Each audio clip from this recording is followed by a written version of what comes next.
Hello, so welcome to part 2 of my skincare scandals and class action lawsuit video, which I've been working on for about a week, and then there just happened to be a ton of stuff that happened in the last week. So if you didn't check it out, yesterday's video, which I discussed some scandals involving Naturium and Lara Devgan Beauty, so be sure to check that out, because I definitely went off.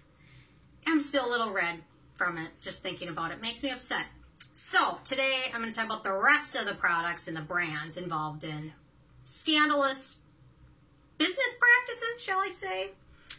Mario Badescu, which I recently reviewed, and a subscriber, Emma, reminded me about the whole drama-filled year with Mario Badescu and what they had done, and I had kind of forgotten about it, but reviewing it really reminded me about their little scandal, which happened in New Jersey, where 31 former customers of the brand filed a lawsuit basically saying that they were including cortisone in some of their products without listing it as an ingredient in a couple of their products, which they were marketed as botanical products that only contain natural botanical ingredients, and not quite mentioning that there was hydrocortisone in them, which is something used for major skin care issues, eczema, and it's only meant to be used very, very, very infrequently, and regular use of it to skin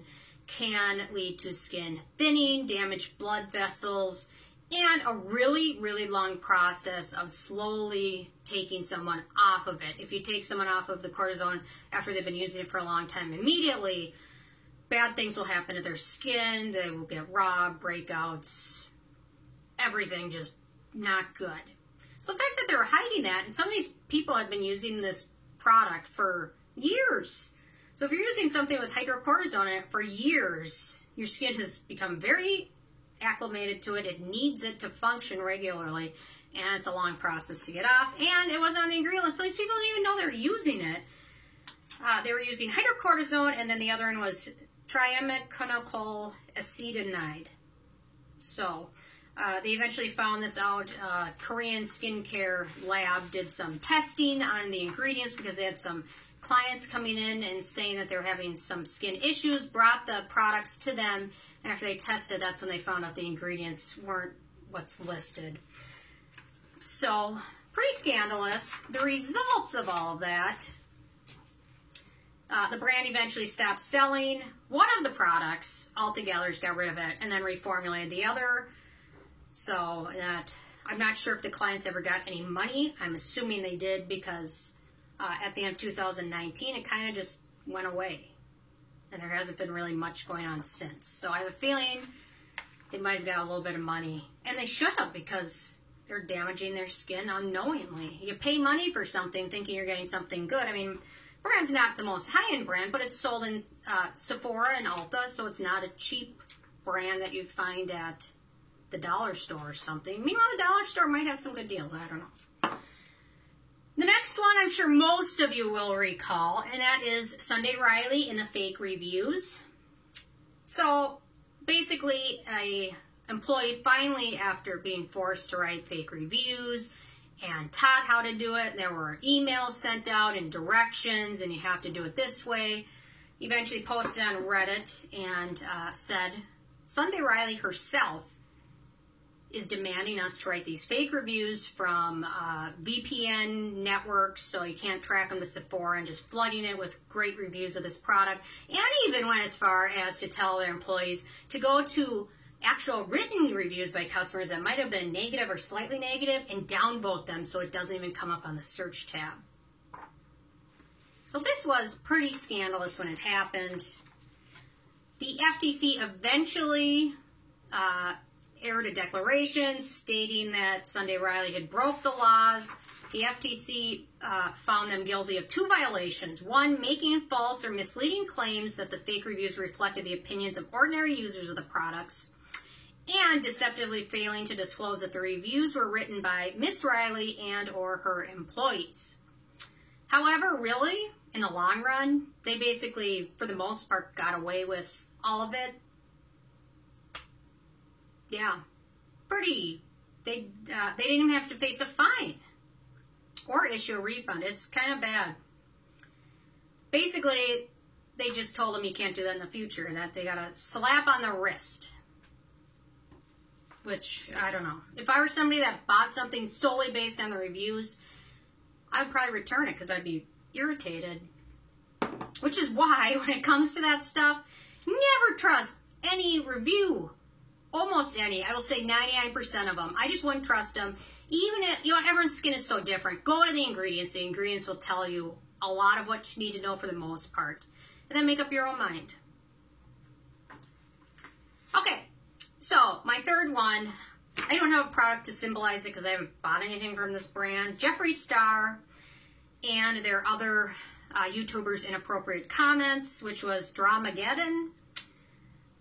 So, all these YouTubers kind of collaborated at the release of Shane Dawson YouTube documentary at Jeffree Star, where he acknowledged his racist comments from 10 years ago.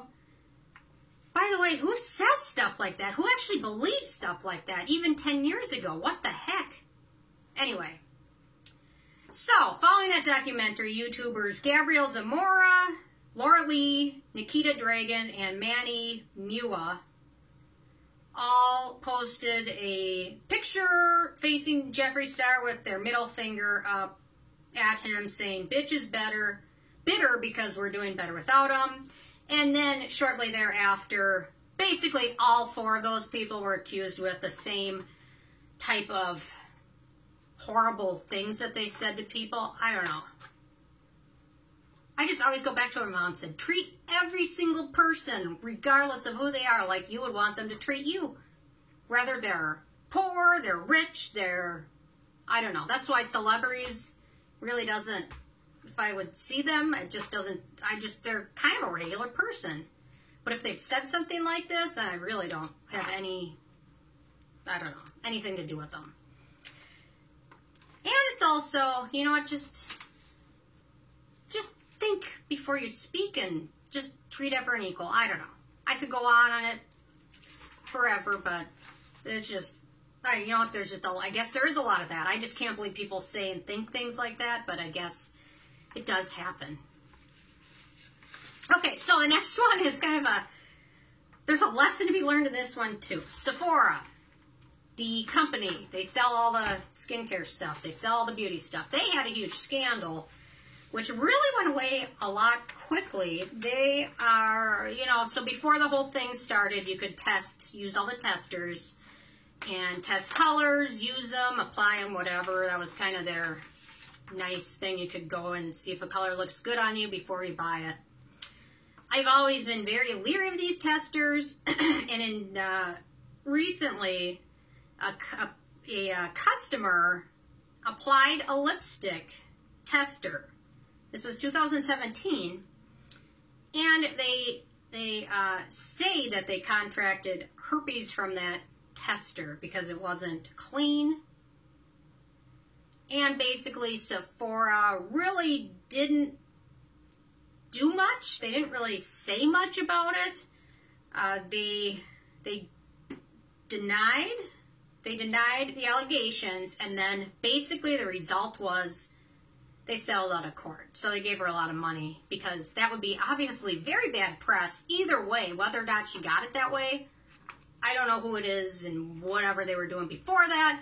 But either way, it's bad press, so they made it go away. And hopefully if that is what happened to her, she got a lot of money because she's going to probably have to have health care concerns for the rest of her life because of that. So that goes back to my point. Never use the testers. Never, just don't. Unless it comes out of, and even if it does, I still probably wouldn't use it. Unless it comes out of an airless jar where whoever used it before isn't digging their hands into it. I know even if somebody sprayed alcohol in the lipstick, I still wouldn't test it after.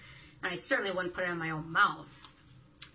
And I think testers are kind of a thing of the past now. I don't know if, I picture them coming back anytime soon. I kind of don't. So, the next one is kind of a funny one. Truly organic. Look at that. That's what that label says. Truly organic. And there's now the brand is called Truly because there's not much organic about them.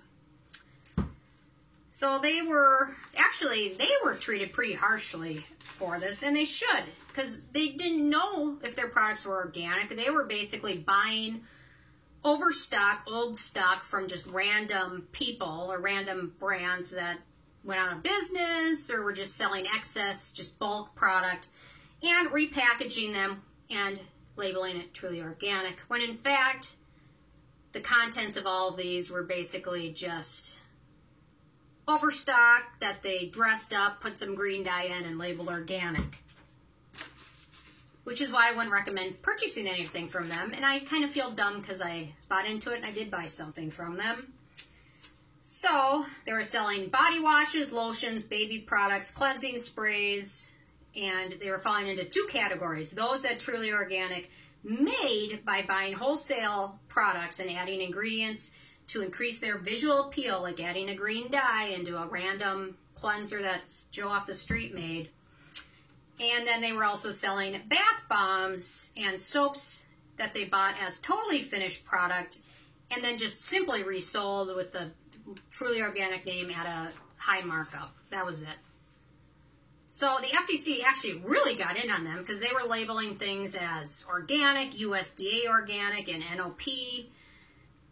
And they were claiming organic certification, vegan claims even.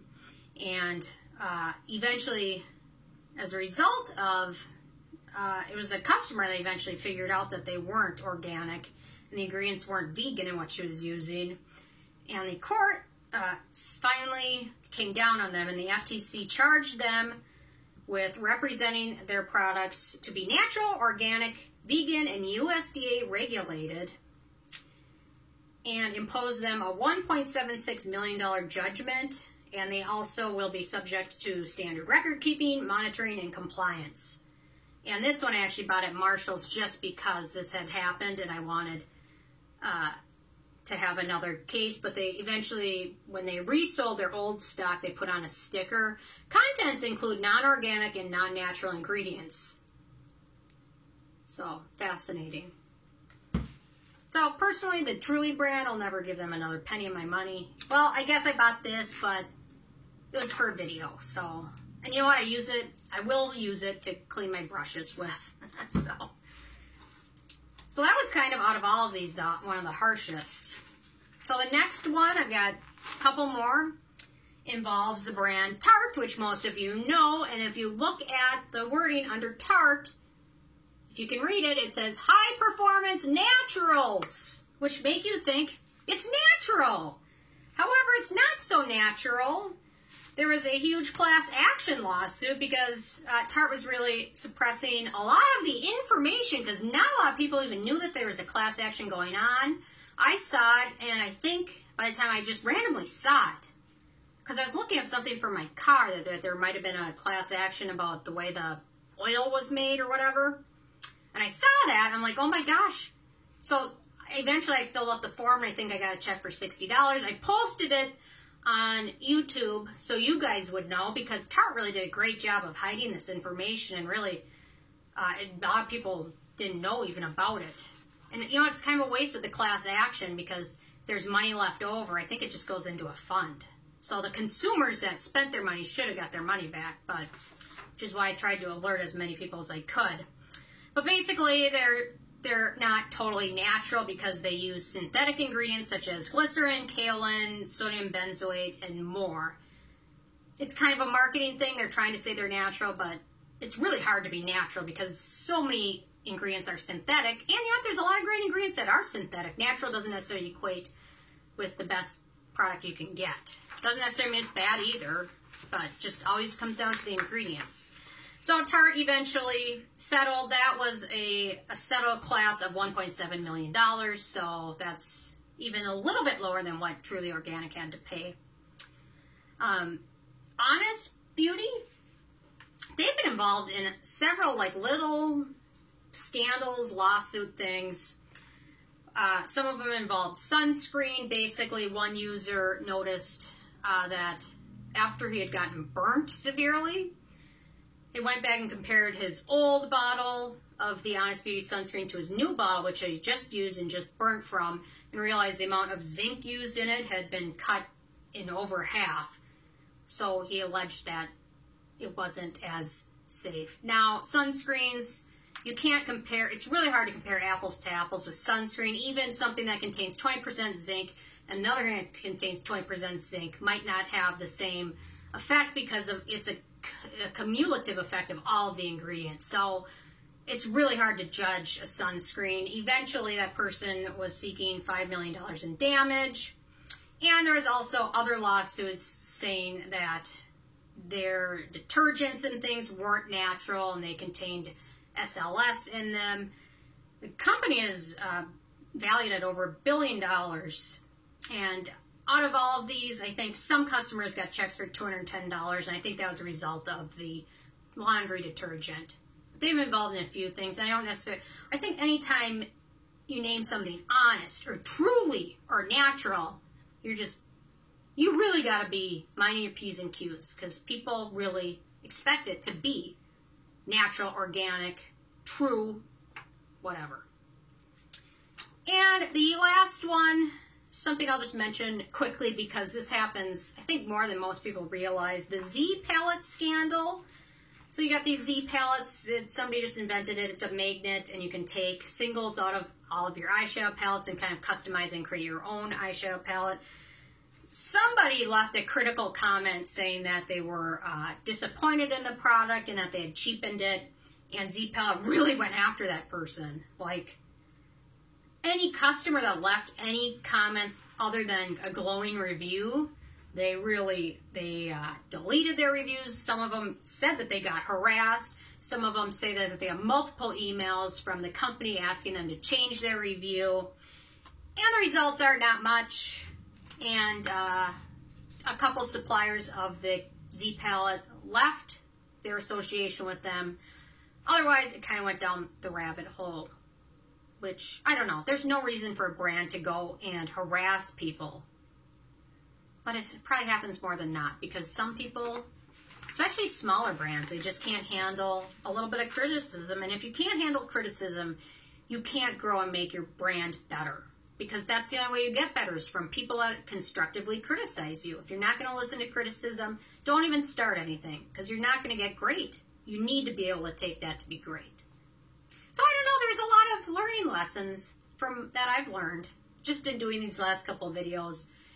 I think most of them is be truthful, know you're not the smartest person on the planet, and be humble and kind. I don't know, that's about it. So anyway, is there any scandals I missed? Because I know there's a lot of, I could have went on, I could probably have made a whole series, and maybe I should. Maybe I will. If there's any real drama scandals that I missed, leave a comment. Be sure to check out my video from yesterday if you didn't yet. And maybe I'll make another one. I'm sure there's going to be more coming down the pipeline, because there always is. There just shouldn't be this much drama in skincare. I just come here because I get sick of the news. The news is sad, usually. There's bad things going on, and skincare is my outlet to calm myself down, because otherwise I'd be consumed by frustration and anger. But skincare allows me to vent that way. So anyway, okay. Thank you guys so much, and I will see you more tomorrow. I'll be back in my studio. Finally, it's done. Okay. Okay, bye.